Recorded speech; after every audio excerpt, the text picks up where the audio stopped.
Welcome to Tailgate Talk. It's Ritter and Wags. Tasker out again this week. Again, thanks to our sponsors, Buck Rub Outfitters, Buck Rub Archery, right off Silverdale Road in Pewaukee. If you want to look them up, buckrubarchery.com.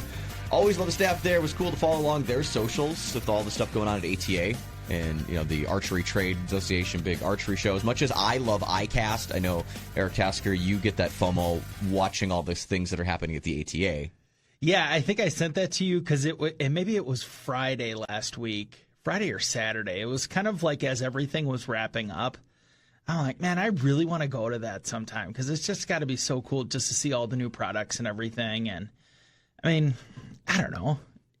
Nowadays, though, you can get everything you need and not have to travel to it. That's true. And I think ATA, much like ICAST, you have to be an industry person in order to be in. You have to be, you almost have to get invited to attend said event, which I'm still hoping someone will invite me, or I'll find my way as media or something to get into ICAST in this next couple of years. Maybe we'll go with Okayus next year, because a bunch of our podcasting buddies were all there. Yeah, see, everybody that's been on our show, we've been on their shows. Like, where's the invite in that? No, yeah. I kid and joke in that. But again, thanks to Buck Rub Outfitters. I'm sure chat with them a bit about some of the new archery gear coming out in the next year on the show in the next upcoming weeks.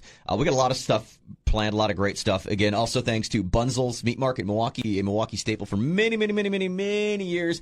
They've got awesome monthly special. I love they do these monthly meat specials that actually save you a bunch of money. It's kind of the meat deal, the box. You get like a whole chicken, usually get some sausages, some sort of ground meat, some sort of steak or something. They do this whole thing. It's like $20 and it's this awesome package deal. Love Bunzel's. If you haven't checked them out, seriously, I cannot recommend their summer sausage any more than what I am right now. Yeah. It's like a staple in their jalapeno cheddar is a staple at every family gathering from Bunzel's. So love to hear it. Thanks to them. What was I just going to say? I got off track because I wanted to make sure to thank Buck Rub and Bunzel's before we really got rolling into things. Well, while you gather your thoughts, one thing to just stay tuned with your show on our sister station FM 106, we're going to be doing our first responder program. So if we have any first responders that are listening, that's right. Bunzel's will be delivering, or maybe you'll see Mr. Ritter himself show up at your door. We did a lot of those with the other station throughout last year. It was a lot of fun to get to go. Like I did, Wauwatosa Police Department. Yep. And obviously, being that that's the actual suburb city of Milwaukee that I live in, to get to go out with those guys and visit with the Tosa PD, West Allis PD. They took me on a sweet tour of their entire place. I did Milwaukee Fire Station. Was it Fire Station? Was it 58? It's like the far northest. They're like, I want to call them they're like the hidden stepchild. They're the one fire station that everyone forgets is even Milwaukee, and they're so far. They're almost Menominee Falls. If you're familiar with the southeast Wisconsin, Milwaukee area at all. But yeah, it was great to get out and, not only to, give back to these, great first responders, but then to get to, spend a little time and chit chat with them stuff and bring them this awesome food. So, well, and you never know when you might need to call in a favor to Tosa PD. Right.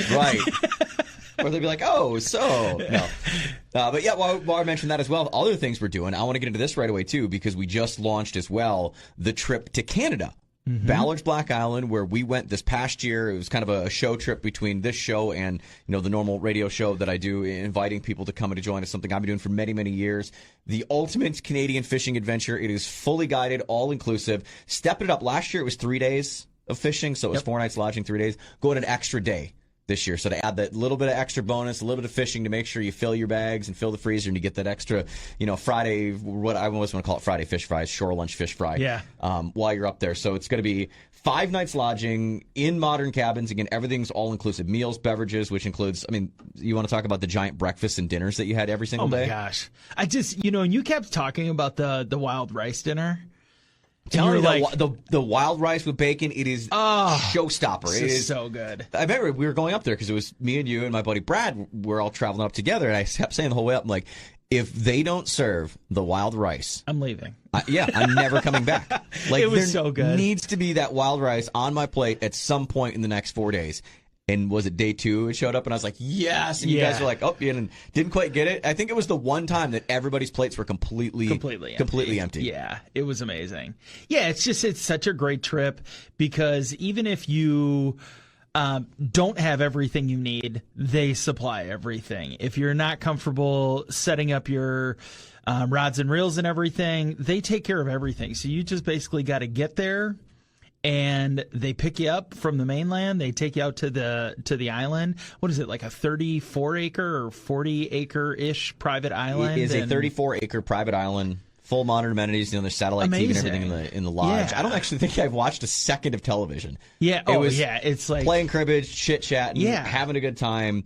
Again, if you want to hear about the full experience at Ballards and get like a full like what it was like from when we were just up there this year, Ballin' Out at Ballards is the name of the episode.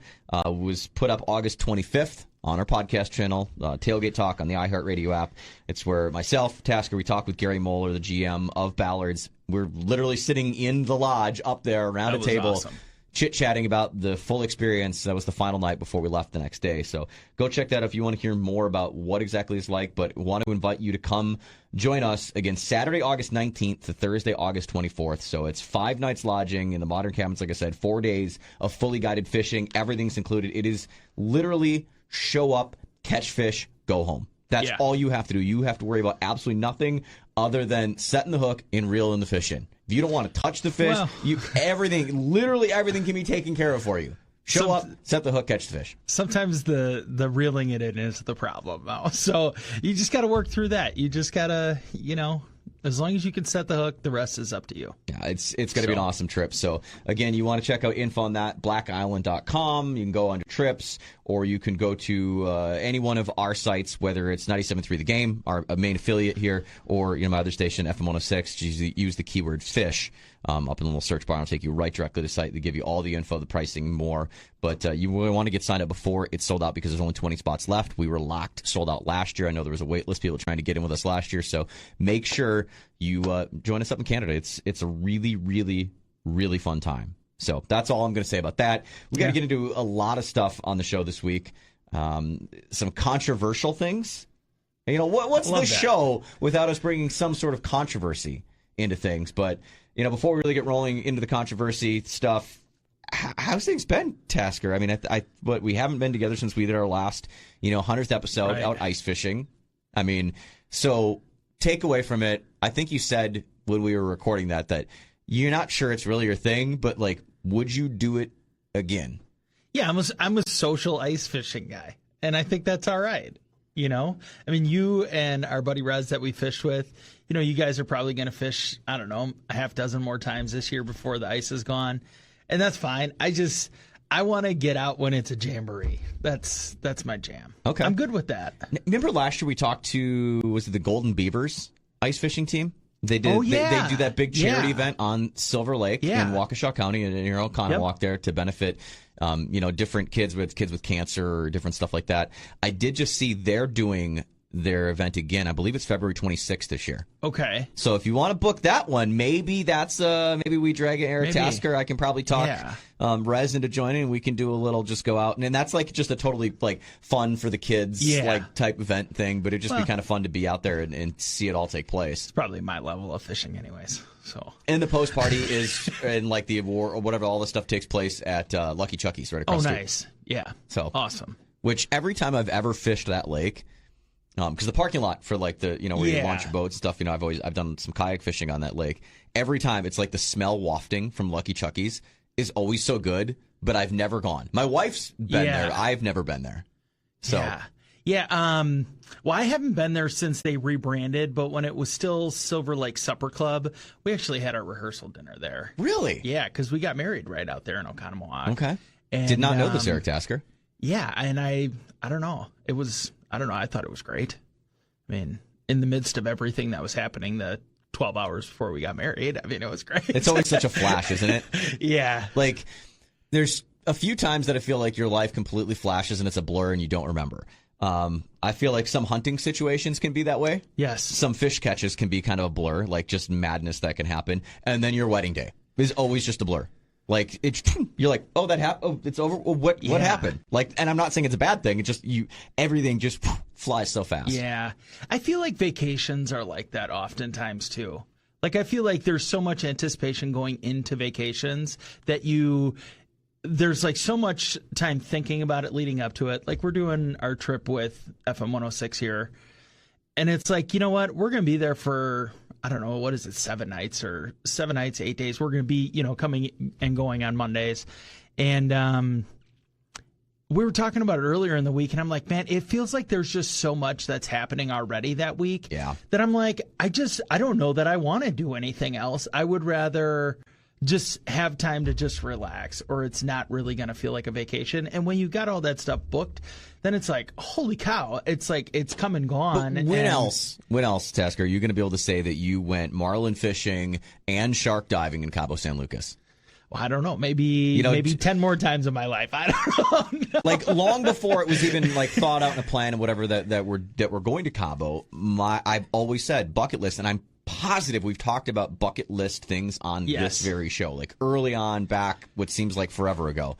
And I had said that fishing tuna at the oil rigs out of southern Louisiana is like a huge bucket list for me. Yeah. And the other was fishing Cabo San Lucas, just merely for the fact of taking a boat past the famous arches, because you drive out past the arches. That's awesome. And I've always wanted to experience that and see that. So those two things have always been my bucket list. Yeah. And ching, go ahead and check that baby off. I'm looking forward to that. All at once. It's going to be awesome. So, mentioned ice fishing. The reason I do is because I found a stat that I think is mind-blowing, having to do with ice fishing in Wisconsin specifically, but I think it applies to all of the upper Midwest, of how things have changed, and we're experiencing it right now. So we'll get into what that is as we circle back. We'll continue more tailgate talk coming up here next.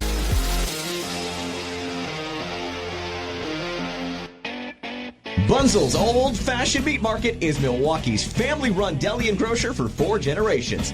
Pick up prime cuts of meat, award-winning jerky, and homemade specialty sausages. They're open, so come on in or call ahead and they'll have your order waiting when you get there. Bunzel's famous meat deal for January includes 2 butter garlic chicken breasts, 2 homemade brats, 1 whole or cut-up chicken, a pound of lean ground chuck, and 2 chicken patties, all for $20.23. You can see all of their specials online at bunzels.com.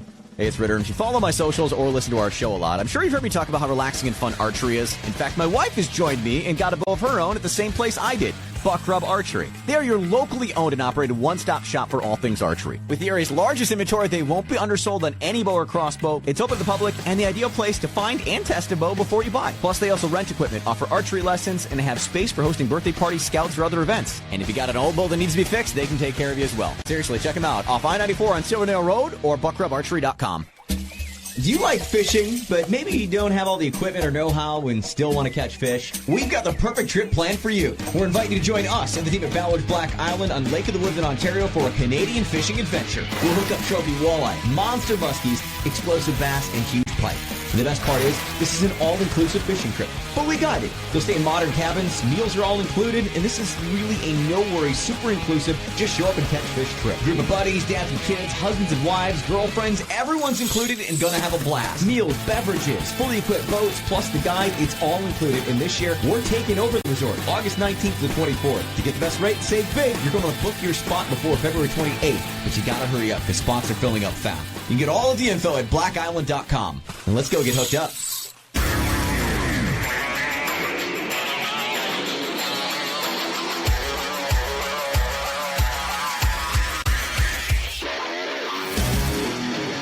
Welcome back to Tailgate Talk. Don't forget to follow us on socials at On The Tailgate. I am at The Real Ritter, as in fishing reel, R-E-E-L,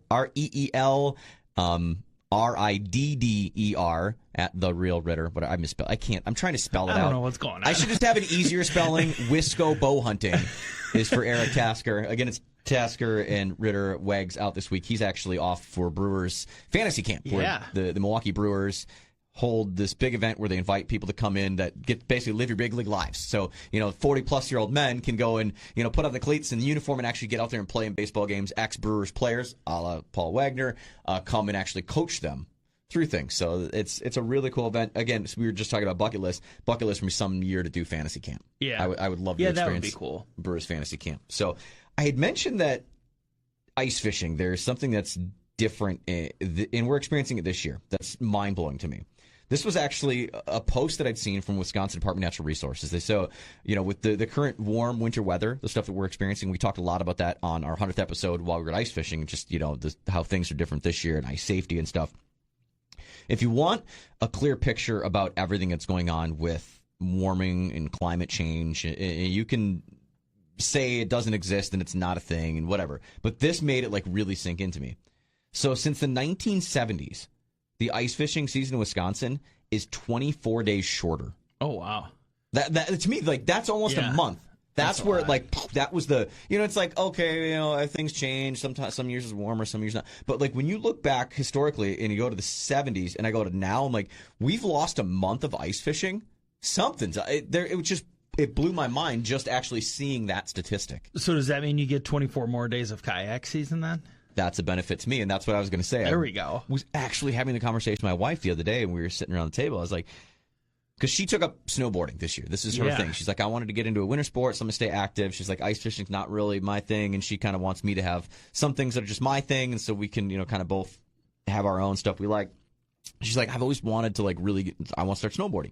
So we invested, got it, all the stuff. So she's starting to snowboard, been on a couple times. She's like, of course, I'd be the person that picks to take up a winter sport in the 1 year we, like, have zero winter. Snow. Yeah. Right. And I'm looking at ice, too, and going, it's not a good year for ice fishing either. No. I mean, there's a lot of ice out there. We're lucky to have had that frigid, hard freeze before Christmas without snow. Had we gotten snow during that, we would not have ice. I'm confident we wouldn't have any ice right now. Yeah. Shorelines are a mess in southeastern Wisconsin right now with the warm weather. I know now that, this weekend's come about, things are much, we're actually making ice again at night. It's colder. Daytime highs are, right around that freezing point. So it's not so bad, but you really got to be careful getting onto and off of the ice. I bring that up as well because this weekend is free fishing weekend in the state of Wisconsin. So you don't have to have a fishing license to get out and fish. And I know there might be a lot of people that, try and take advantage of that. I've been out ice fishing on free fishing weekend before, and I'm always like, boy, this is the busiest that the lake's ever. Oh, wait, free fishing weekend. So it's great that our Department of Natural Resources in Wisconsin gives that opportunity to people to get out and try the sport and try outdoor activities. They do one during the summertime and the one during the winter. So now it's just free fishing, but I believe it's all state parks and stuff. You don't require passes to get in. So it's a chance to get out and explore state parks. Winter hiking is fantastic. And without having all the snowfall in the southern part of the state. Won't be so sloppy. Yeah, what a great opportunity to get out and actually be able to hike and see some cool stuff in the winter. So I hope that people can take advantage of it, through this weekend. But, man, it's the point, like, give me ice so I can ice fish or get rid of it so I can get the boat back out and start fishing. So do you think there's going to be more accidents and there's going to be more rescues this weekend because of I don't know how I want to say this. I don't want to say lack of responsibility, but like kind of the careless nature of some of the people who don't do ice fishing more often, that they're like, oh, it's free fishing weekend. We're going to just get out. We're going to try and drill a couple holes and see what happens. I think it's just experience. I think that's the right word for it, is experience with things.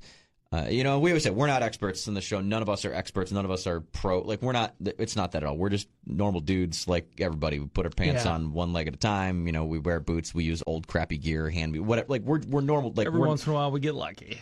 But there's like experience. I've been ice fishing since I was little and doing a lot of stuff and experience on thin ice. And I feel like maybe I have a different thought or aspect of things. Like, I think back to the stuff that I was doing as a kid and like out with my dad, and I'm like, man, that's crazy today. Yeah. I tell the stories about driving across 2x6s to cross, 2-foot pressure cracks in the Bay of Green Bay, driving out in like cars and trucks. And I think that there's some part of that people think back to, like, oh, childhood, I did this, or, it's always people drive their cars out. And so that's like your thought. Like, I would say no one should be driving anywhere on any body of water in the southern part of the state. Yeah. I'm even going to say on ATVs at this point. Like, there was a shack that went into Mendota just the other day, this week. I saw a couple four-wheelers, but even to get on and off with, gear like that, it's a lot. I always err on the side of being cautious. Anytime that I've ever been out in vehicles after, when I was older, there was minimum a foot of ice before we drove. And I've even just went to now, I walk everywhere, with four-wheelers and all that stuff. A lot of times the guys that I've fished with too, everybody got away from, nobody drove out. Everything was it's just easier to bring the four-wheelers. It's lighter, it's easier. Sure. Even if, the four-wheeler just carries and drags, your gear out and you walk out. That's what we've always done a lot of. And so I think I don't know if people have gotten smarter over the years about it. I was just going to ask that. So do you think that we just know more about like this is probably not the right way to say it, the capacity of the ice and like the strength of the ice compared to way back when we just, there's just more people doing research on that stuff now. So like, do you think that it just has changed from 30 years ago when you were a kid? There's more information. There's definitely more information. Now we've got the float suits and stuff that are out around, which I will caution, all of the float suits that you buy, they'll float, but they're not U.S. Coast Guard certified. Float. Like they're not like actually wearing a PFD. I actually own a float suit that was made by Frable, which it's the only U.S. Coast Guard certified float suit that ever was sold in the market. It's a little bigger and bulkier because it's basically like a giant PFD built into a jacket, and the bibs have flotation stuff built in, but mainly it's the jacket. It's bulky, and I think they stopped making it. People got away from it, didn't like it because it was bulky, but it is truly the only U.S. Coast Guard certified float suit. So I just, throw that out there. Like, don't think that because it says a float suit or that floats, it's like you can just throw caution to the wind. Careless, the water's still cold. You still don't ever want to be in the water. I always say just, you got to be smart. Use your head. Trust your instincts. You go around social media, but, early ice, it's always no ice is ever safe. And if that's a good mindset, I think to have is no ice is ever safe. But then you get the people like, oh, that's just the guides telling you not to go on the ice. It's not safe till guides can get out. Like, I see so much negativity online with it. Though. Right. It's like if everyone just used their head and be smart. Like, if I don't feel safe, I'm not going. I don't feel safe. It's fine. Yeah. Because what's wrong with, really, what's wrong with saying no ice is, safe, and that just to be cautious about it? Like, who cares? If you want to get out and you want to risk it for the biscuit, then there's certain groups out there and things on social media that like to really make it a point to, drive that home and just kind of be negative about it, of like, oh, you don't say no ice is safe, look at this. And, then there's the others that are, always pointing and trying to poke at and rip on people that, are associated with companies or brands or it's just, you do you, I do me. Let's just why do we have to be so negative about things, Well, is that like our common theme of the 2020s here? Is that we just got to keep battling with these people that are just so obnoxious? Well, so I posted a TikTok, and we've talked about our TikToks again. Socials at On the Tailgate is, our socials. I'm at The Real Ritter, at Wisco Bowhunting, and that's for Instagram, TikTok, all of it. The TikToks that get the most views, the most attention, are the ones that have some sort of controversy or negativity in it. But anything that is helpful or just kind of goofy or silly or normal gets no views. I don't want to be that person. I don't want to post things that rile people up. But unfortunately, that's the only thing that works. So are we just doing it to work an algorithm, or is it that's the stuff that works because people are just generally only negative? You saw the one that I did just recently where I posted of the new custom build that I did for my Garmin unit that I can use on the ice. I basically built a custom thing where my UHD 93SV, I have it mounted to the bottom of the inside of the lid of a cooler. And so all my battery, everything stays in the cooler. I lift the cooler lid up, boom, it sits there. I can use it. Eventually, I'll add live scope, and I'll be able to put the live scope, module in the bottom of the cooler. Everything's self-contained, handle. Right. It's super sweet, super slick. I put a lot of work into building it. And I posted a video of that and just kind of showing a setting where you don't have to have live scope. You can still use that unit without having live scope, without buying the ice transducer. You can use your normal boat transducer on it. And I was just trying to show that, hey, you can save yourself some bucks without having to buy this extra crap. This is how I do it. You just have to change one setting in your unit. And I was just trying to be helpful. And I get people that are then bashing on the life jacket that I was wearing because I'm talking about float suit. Well, I wear that out, but then once I'm out there, I know it's comfortable. I'm going to take that big, bulky jacket off, and then I still wear my PFD that I wear in my kayak underneath it because it's nothing. It takes up nothing, but it's just an extra safety measure where in case, you never know. You step on a weird soft spot, then I still have some sort of float with me. and it's attacking that. It's just like, it was all this negativity. So I had to fire back of like, this is what I hate about that app. This is what I hate about social media in general. Is it's like those people that's all they want to do, and they want you to react. They want that reaction, and I hate that I fed into it. But I just had to like throw it out there because I feel like there's other people that can relate to like, God, why do people suck so bad?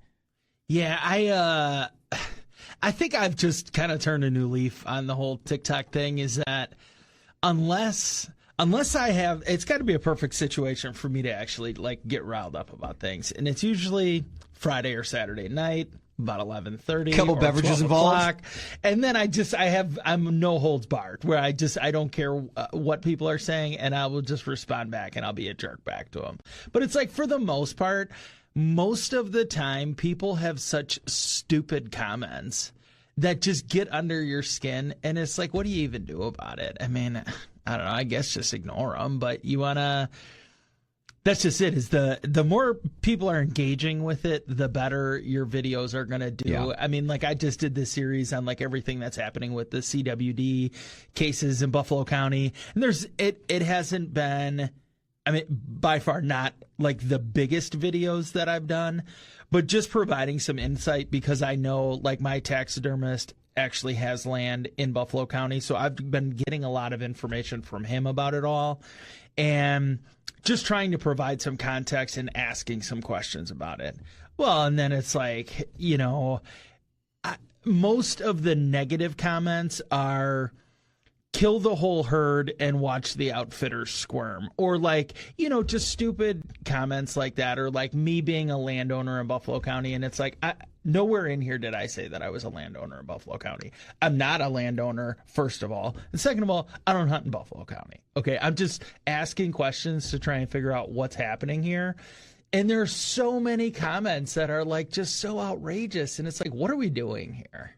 I think it's funny that like on this show, I feel like we spend half of our time talking about social media. Like, it has become such a big part of everyone's lives, and especially in the outdoor world. I was actually just listening to Gerald Swindle was on with Dave Mercer, and they talk a lot about that. And Gerald was talking about how like he basically credits focusing and learning social media on like, I don't want to say resurrecting his career, but like helping reinvent and stuff. And he was saying that like it was hilarious. He had said that like TikTok, he goes, I spent a year just watching TikToks before I ever posted anything, just trying to figure out like what it is, how it works, what's going on.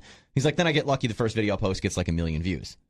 And like then it started clicking of like why it can be so important of like the views and what that means. But it's like everyone that is involved in the outdoors has to be on social. You have to, right? And think about the crap that like people like that put up with, professional anglers, your biggest like, you know, people in the hunting industry. You know, Michael Waddell, Waddell, or I always butcher to say the name wrong because I'm not a big hunting guy and follow that community. But like, you know, I can't imagine the crap that they hear or have to deal with. Well, and us I think normal people have to deal with. Yeah, I think just a lot of the things, because they are a much higher profile, like the Drurys are a perfect example of that. Like Taylor Drury, you know, the second generation of the Drurys now that are, you know, very, very well known. I think she had 3 videos on TikTok, and the third video that she posted was this insane encounter with this gigantic elk, and it ended with like a transition, essentially. Like, I mean, the elk was within 5 feet of her, and she was drawn back on it with her bow. And I think that TikTok has changed quite a bit since this, because like there's a lot of people that post pictures of like shooting their bow or, you know, being out in the woods or whatever. But at that time, it was a big thing that they were trying to limit firearms or weapons in videos. They still are. And she got like, it was something crazy. It was like in a day, she got like 10 million views or something like that. They banned her account, or they flagged her account, pulled the video. She's like, what did I even do wrong? So she just was like, okay, well then I'm just not going to engage with, I'll just keep posting on Instagram, or I'll keep posting everywhere else. But I don't know, man. I think it is such a huge part of our life now. Mm-hmm. And all of the brands that want to remain present, or all of the brands that are trying to gain recognition, they have to have that presence. I mean, because it's such an addictive thing, and it can be such a positive thing to engage with too. You know, I mean, you think about like all of the different things that we've come across, or that you and I personally have been able to engage with, and you know, just kind of using that for like a creative outlet, but then at the same time, I mean, look at all these other podcasts that we've connected with now and have started these friendships with these people.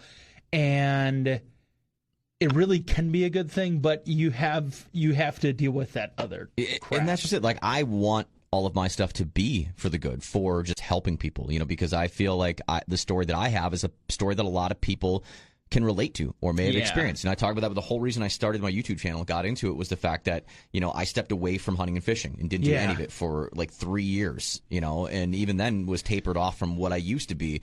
And the whole trying to get back into something I haven't done in so long can be intimidating, can seem scary, especially when you have all that social influence out there. It makes it feel like if you're not this or doing the X, Y, or Z, then, you know, you're nobody. And it's like, oh, why should I even try? I can't, you know.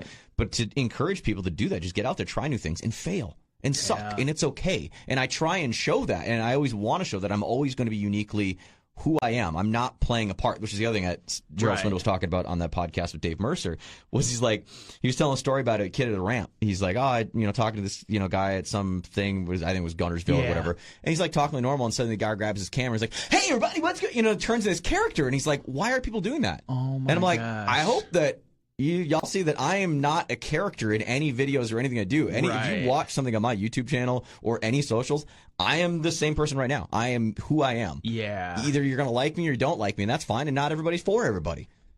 Sometimes I'm a little out there. I'd say and do some weird things, I say y'all. We're all and a things. little weird, right? We're all uniquely different. We should celebrate the uniqueness of each other. Anyway, I want to get off the social media thing. We got something to talk about involving trail cameras. Ooh. Yeah, ears went up with Eric Tasker. This was actually a controversial thing that I had seen. Again, I came from social where I saw it, but I'm kind of curious your thoughts on this because it's a topic that we've discussed on the show having to do with trail cameras. I think at this point in this day and age, it's hard to find any hunter, specifically whitetail hunter, that doesn't use or have trail cameras somewhere. I'm one. You found one. I have 0 trail cameras. I don't do anything with trail cameras. I will maybe eventually. I'd be nice to have one, but I don't. And to have the time to go and put, and there's other things that I'm more focused and busy with. Y'all know how much I fish in kayak fishing and all that. I've put a lot of my focus in that stuff. But so you've got the old school style trail cameras where you put the card in and you set it and forget it, and you got to come back and pull a card and get photos. You don't know what's happening until you pull the card. Then obviously the cell cameras came in where you get the pictures that are sent right to you. Well, now there's live stream via the cell signal to live stream your cell cam at any time. You can check in and watch what's happening. I saw actually, was it Mark? Oh my gosh, last name for the media. No, Mark with the Meat Eater crew. Mark Kenyon. Yeah. Mark Kenyon posted, was talking about this and kind of doing like a live, and this is where it came to me, and I was like, okay, he's honest. This is an interesting topic because in the state of Wisconsin, I know you can't communicate with other hunters to say, oh, deer's coming your way, things like that. You can't use any communication device for that. So you texted your buddy, that's technically illegal. We've talked about that on the show and brought up trail cameras that send you pictures. What's the difference if your trail camera dings to you on your phone that, oh, there's a deer at trail camera right now, and you look and you know where that camera is, you know what direction the deer's coming, that's to tip you off the deer's coming towards you. Well, now with this, well, that's not to say you can't just put 2 trail cameras all around you. You've got live feeds, and now you've got live feed to watch how many miles, acres, whatever. You could just do a circle around you, and then in the woods. Know when something's approaching. So, ethics, is it good? Is it bad? Should they be banned? Well, I would like to just say that I have 7 trail cameras, and that I think my favorite times of the year are doing card pulls. See, I think it's you don't have cell cams, right, Eric? Not cell cams. They're just regular, traditional trail cameras. Now, I guess, part of me wants every advantage that I can get. So that sounds like a great idea. The other part of me tells me I would never spend that much money on a trail camera anyways, so I probably would never use it. So that's like not really my wheelhouse. And then another part of me is saying, yeah, I would love to have that because that would be so great just to know that a deer is coming. Because as we've talked about, I don't have like a huge area around me where I know when deer are going to approach. So that would be super helpful for me. Does it create an unfair advantage Yes. to those that have that? It creates an unfair advantage, you say? Yes. And I think I'd agree with that. But then again, on the flip side, because I'm always devil's advocate and want to argue the other side of things, it's the same argument that happened and took place with live scope and live imaging. Yeah. With active imaging. Does that create an unfair advantage? At this point in the fishing industry, no. Because, I mean, as far as every professional angler has it. And, you know, fish are adjusting to it. And it's one of those things that, like, just because you can see a fish doesn't mean that fish is going to bite. Like, there's that as, like, you, So like I would say, you still got to catch then, the fish. right? You still got to get that fish to bite. And I've heard a lot of, you know, anglers that use it a lot talk about it's almost more frustrating because you can see it and it daggone thing won't bite, you know. Yeah, and I guess that's where it's different, you know, because you still got to get the fish to react, and you still got to be able to set the hook, and you still got to be able to reel it in and everything. You still got to be able to draw. You still got to be able to, you know, the deer still has to come But in if front it's of you. firearm season, I mean, that deer is dead most of the time, you know, unless you're me. Okay, let's just. You're better with your bow than you are with a rifle, Yes. and you've admitted it, and that's fine. So that, I think, is, I guess, the main difference because, you know, I mean, as long as your rifle's sighted in it and you feel good about it, during gun season, that's probably the most unfair advantage that you can have because if you know that deer is coming from the northeast and it just walked by your trail camera that's 50 yards out of you, you know you got to stand up and you got to be ready because it's walking right towards you. So, yeah, I mean, I guess it is an unfair advantage, but where would they end up drawing the line then? Because you can, you know, with cell cameras, you can get video from that too, and it's an instantaneous thing that if you're, say, okay, so it's not a live feed, so say it's 150 yards outside of your view. You see that deer is walking down the trail right towards you, and you get a text message saying, video incoming, you know, and it's a 10-second video. You see the deer's walking to you. I mean, that's not that much different, is it? I mean, talking specifically about a real-time situation in the woods, I don't see it being that different from video that you're getting immediately after it takes the video. Is that fair? Yeah, I hear what you're saying, and I love slippery slopes. This is the slippery slope that we're sliding because if that's the case, which trail cameras are fine, they are legal. There's nothing that says you can't use video trail. It's right. Completely legal. However, texting, calling, radio communicating, any sort of info like that amongst a hunting party is illegal. Is it time that law just has to go at this point? Because you can't. Which law? The trail cameras or the the trail camera's not a law. That's what I'm saying. Trail camera's not a law. That's not on the books. Right. The one that's on the books is the communication, using a communication device. Yeah. So is it time to just axe that, I or would say, that a trail camera is the same thing as that? So like, why can you have one but you can't have the other? That's where because in a roundabout way, it's really the same thing. It's the exact same thing. I don't see how it's not the exact same thing. And I would almost argue that the trail camera thing is more unfair than communicated because someone communicating to you still have to have two people in communication with each other. Right. This is a robot, essentially. This is a nothing communicating with you. Yeah. Yeah, it's interesting. I don't know. I mean, I guess I would just say, yeah, I would be fine with it. I don't know. I don't know where I sit on it. I just wanted to bring up the thought of it because it is a topic. It is something that's interesting. It's something to be discussed and something to be talked about. Yeah. You know, do we just get rid of the communication thing? Like I think that's the I would easiest lean solution. more on that side than obviously getting rid of a live stream trail camera. Getting rid of the communication side of it than getting rid of the live stream. We've talked about it in the past. I mentioned, even just having cell phones sending you videos, that's the same thing as a communication device. So, take away the live stream even and just go to your standard cell cams that send you everything in real time. To me, that's the same as a friend sending you a text message. Your friend's just a robot parked in a tree instead of an actual living, breathing human body. Right.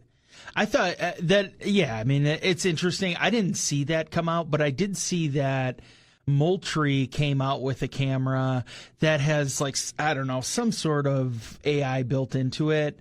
Whether it's actually in the camera or it's in the software of it, I'm not really sure. But you can actually set your trail camera to what kind of game you're trying to take pictures of, and it will weed everything else out. So if you only want pictures of, I might be wrong on this. I think you can even set it to be gender specific. Like if you only want pictures of bucks and you don't want any does on your camera. That's a tricky one to do. I don't care any AI. How are you getting? I mean, think about the numbers and stuff like that you think is a doe. Yeah, so then you just wouldn't get those, I would assume. But I know that there was a setting for bear, coyotes, deer, turkey. There was 8 to 10 different settings, and it would just weed out all of the other pictures that you don't want or that you're not expecting for that specific game.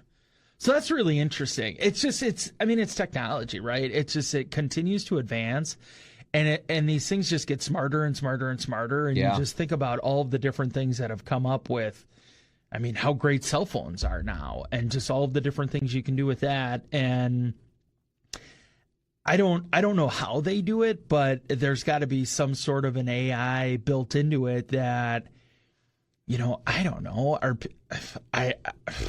It's interesting to me because I guess who's getting that many pictures? It's not like I even run that big of memory cards, and my one camera had 7,000 pictures on it last year because we put them out in March and we let them run through the whole season.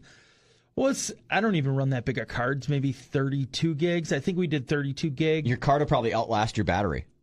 Oh, without you know what I mean? doubt. So that's where, to me, what kind of battery system or whatever do you have to have rigged on one of these cameras that's going to weed out photos and all? Because it's still taking power to go through. It's still taking the photo, then has to process it. To me, that's going to use more and take up more power, more energy than just something that goes picture. Then you got to run the solar panels on them. You just have to. There's no other way.